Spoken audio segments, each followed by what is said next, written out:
Our first myofascial release technique will have us focusing on the rectus femoris. It's really the muscles right here on the anterior portions of the thigh. The two main functions that that this area will be responsible for and that I'm concerned about will be hip flexion and knee extension, but mostly what I'll be concerned about is hip flexion. And the main reason that I'll be concerned about this particular function here relates to the fact that in our society, we tend to be very sedentary and we make adaptations to the seated position on a general basis. Whether you're sitting at work, whether you're sitting at the movies, at home, eating dinner, we tend to sit down too often. And it's not to say that sitting itself is a bad function overall, it's just that we adapt to it too easily. And because we always make adaptations to that hip flex position, it tends to pop up in other aspects of our life. And the tissues that highly orient to that seated position will be this rectus femoris region. So what we're going to do right now is try and get into this region right now to help promote more buoyancy and more of a release, so then we can build a particular function called hip extension with our body. Now, if these tissues on the front side tend to be pretty restrictive on the body, this function of hip extension, going back to this whole walking thing that functional patterns is all about, if we have restricted tissues here, that's going to then be inhibitory on us getting more hip drive coming from the backside, more calf drive coming from the calves, because these tissues up here are the ones that pull you into the hip flexion. When they pull you into the hip flexion, it makes it much more difficult for your body to coordinate the hip extension from all the places that you need. And when you do get the kickback, you might get some of it coming from your lumbar. You may get part of the hamstrings that get that hip extension, but you won't get the full glute, you won't get the full hamstring, and you won't get the full lower back. Now, when you think about promoting this function of hip extension when you walk, there are multiple muscles that are associated to that particular function. And the more restrictions you have on the front side of your body impeding that, the more overcompensatory all the muscles will be back here, and the higher the probability is that you're going to feel pain on your body. Now, if there's something else that the tight rectus femoris will cause, will be this thing called an anterior pelvic tilt. If you could just imagine like my pelvis tilting forward like this, just imagine that when these tissues get very, very tight and restrictive in this fashion right now, that when they stay in this position over an extended period of time, it can be very compromising on the lumbar spine, and just in general, it will then promote less engagement of that hamstring and glute region that's so fundamental for us being able to get a good drive in our walking mechanics, our running mechanics, and just in general, our functional mechanics in anything that we do. So what we're going to focus on right now is utilizing a medicine ball to get us into that area of the quads to facilitate more hydration of these tissues so that we can get a better hip extension. So let's get into the application of that.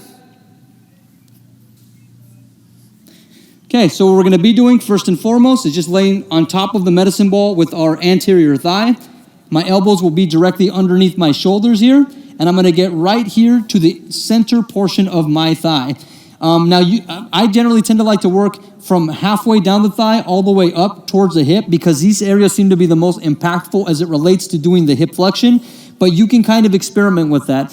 What I want you guys to think about, just so you can orient yourself, is that when you put pressure on a release point, really with any muscle, the goal that you need to have in mind, for one, is that you're pressuring right over the top of it. What you never want to do when you release a tissue is slip off. If you ever go to a massage therapist and they slip off of a muscle, if you ever feel like, oh, it slips off, it means they're doing it wrong and that they need to do it better. And so if you're doing the release points, you have to think about that you're pinpointed right over the top of it and that you don't slip off of one side or the other. Now, when we think about doing the rectus femoris release, we have to think about that it's a long strand that runs all the way down to the knee here, and that it's almost like a little rope that comes here. And what you want to do is pinpoint the center of that rope. So you want to be right over the top of it when you're pinpointing it. So when I come here on top of the medicine ball, I want to think about being right over that center, right over the peak of the rectus fem, and then get my release work on top of it. Now, basic rule of thumb when it comes to doing a release like the rec fem release or any release is that you want to go towards wherever the discomfort is. So if you feel discomfort while you're doing the release point, or some kind of a pain or a dull achiness, basic rule of thumb is at first you want to go directly to that particular place. Why it seems to work better whenever you go to those places, I'm not exactly sure. I'm not sure anybody really knows why it feels better when you do it, but you might find that if you get to the areas that hurt most and you break them up to such a degree that it doesn't hurt anymore, once you get done doing the release, you're probably going to feel a lot better. So obviously don't make it too painful. play within the confines of that threshold that I mentioned before. Don't go too far to the point where it can be detrimental. But just in general, go to the place where it's uncomfortable and focus on those spots until they aren't uncomfortable anymore. Until it is comfortable, then you can move on to another place on the leg. So right here, I'm going to focus on trying to get to the upper portions of the hip and see if I can find some uncomfortable places there. I don't have too many. I've been doing this for the last few years. I've uncovered a lot of the imbalances on my quadriceps, so it doesn't really hurt as much anymore.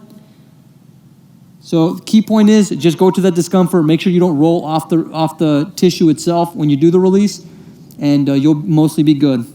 If there's something else that I want you guys to also focus on, is starting to induce a little bit of knee flexion. Now, don't go all the way back like this with your knee. You can do that, but my biggest concern is that you guys kind of start with this subtle knee flexion like I'm doing right now. What this is enabling me to do is to create a little bit of length in my quadriceps.